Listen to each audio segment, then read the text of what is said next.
उपस्थित जो सभी वरिष्ठ नागरिक हैं, बच्चे हैं, माताएं बहनें बैठी हैं, उनको मैं 74वें संविधानता दिवस, स्वतंत्रता दिवस की बहुत बहुत हार्दिक शुभकामना देता हूं और बधाई देना चाहता हूं कि इस भारतवर्ष को आज आज़ाद हुए 74 वर्ष हो गए और हम लोग एक आज़ाद भारत में निवास करते हैं। आज़ाद भारत के हम भारतवासी हैं। ये कहने में बहुत सरल लगता है, लेकिन उस पीड़ा को अगर हम लोग महसूस करें कि स्वतंत्रता किस कीमत पे मिली थी, आज के नौजवान, चाहे मैं हो चाहे कोई अन्य हो, इस मुफ्त में मिली हुई आज़ादी को हमने शायद बहुत सस्ता समझ लिया है। इसलिए ये हर वर्ष जो प्रोग्राम 26 जनवरी और 15 अगस्त का किया जाता है, ये सिर्फ आने वाली पीढ़ियों को ये बताने के लिए और ये समझाने के लिए कि कितनी कीमत चुकाकर हमारे बुजुर्गों ने, हमारी पूर्व की पीढ़ियों ने इस देश को अंग्रेज़ों की बेड़ियों से आज़ाद करवाया था।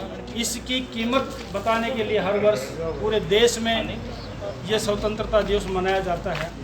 मैं कहना चाहता हूँ, कुर्बानियाँ भी बहुत हुई थी। बहुत लंबी चौड़ी बात नहीं करके मैं आपको संक्षिप्त में बताना चाहता हूँ कि आप इतिहास देख सकते हैं। सुभाष चंद्र जी बोस, सरदार भगत सिंह आज़ाद, राजगुरु, सुखदेव प्रसाद, हेमू कालानी, वीर सावरकर, इशफाक उल्ला खान, सभी जात और सभी धर्मों के लोगों ने एक साथ संघर्ष करके हमारे देश को आज़ाद करवाया था। और उस वक्त के नौजवानों ने यही कहा था कि गुलाम भारत में एक पल भी सांस नहीं लेंगे। अंग्रेज़ों को ललकार के कहा था कि या तो हमसे युद्ध करो या हमारे देश को आज़ाद करो। इस तरीके के नौजवान आज भी गांव और ढाणी में और शहर में होने चाहिए, जिनका देश के प्रति लगाव हो, गांव के प्रति लगाव हो, अपने मोहल्ले के प्रति लगाव हो, कुछ अच्छा करने का, सामाजिक काम अच्छा करने का सोचते हो। ऐसे नौजवानों की इस देश को ज़रूरत है। ऐसे नौजवान जब तक इस देश में पैदा नहीं होंगे तो मैं समझता हूँ किसी राज से, किसी काज से, किसी सरकार से और किसी के भाषण से ये देश नहीं सुधरेगा। इसलिए आप लोग इतनी संख्या में एकत्रित हुए हो।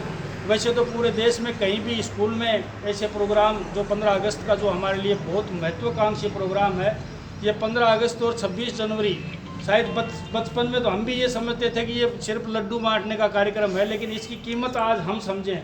ये बच्चे छोटे छोटे बैठे हैं, हो सकता है इसको छुट्टी का दिन समझते हों या फिर मिठाई खिलाने का दिन समझते हों, लेकिन इसकी जो महत्वता है और इसका जो विशाल रूप है, उसको जो जो उम्र बढ़ती है, जो जो व्यक्ति समझता है। आज ये 26 जनवरी और 15 अगस्त जो त्यौहार हैं, वो हमारे देश के होली और दिवाली से भी बड़े त्यौहार हैं। इनको बड़े धूमधाम से मनाया जाना चाहिए।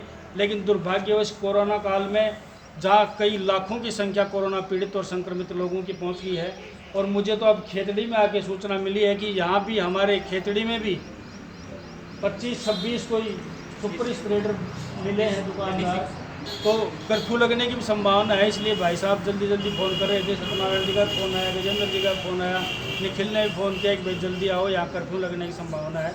तो आप लोगों ने इतनी संख्या में उपस्थित होकर इस महत्वाकांक्षी प्रोग्राम को सफल बनाया है। ज़्यादा लंबी चौड़ी बात नहीं कहकर आपके बीच में आता ही रहता हूँ। मैं तो इस स्कूल में 2-3 बार पहले भी आ चुका हूँ।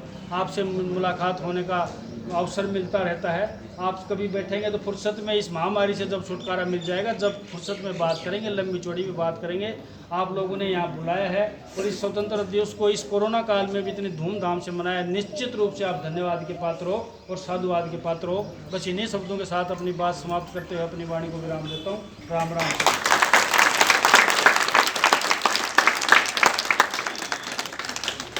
कोरोना के कारण कार्यक्रम की शीघ्रता को देखते हुए हम इसकी समाप्ति की तरफ बढ़ रहे हैं, तो मैं आग्रह करूंगा श्रीमान